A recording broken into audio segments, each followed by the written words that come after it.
Good morning, everyone. Welcome to your midweek check-in.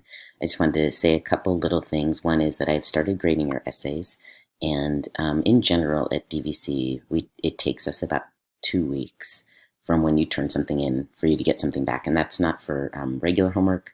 It's for major assignments such as an essay. So you can expect your essay back with its grade 2 weeks from this past Monday.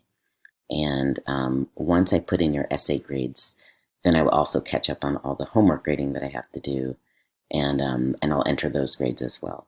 What you'll notice is that once the essay grade goes in, it greatly changes your grade because the essays are worth so much more than everything else, and essay one is so many more points than everything else also, because it was 150 points with all the drafting work and 100 points for the essay itself. So I just wanted to give you an update about that. Also, you can see the modules here. There's our Welcome to Week 8. Here are the readings that I'm asking you to do for this week. You need to give yourself time for these readings because they're a little bit dense.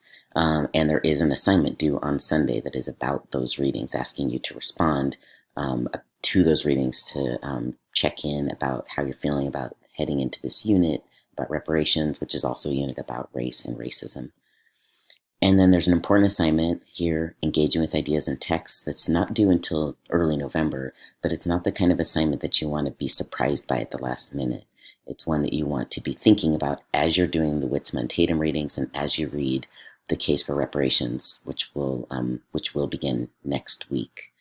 I think that's it. Well, one important reminder is that please use the modules. Please go through the modules in order, and please um, check the announcements.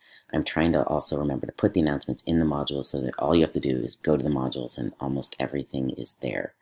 Um, but it makes my life easier if you've heard my announcements, if you've watched the videos and PowerPoints that I've put together, and if you're going through the course material in order. Okay. I think that's it for now. Have a good rest of your week, everyone.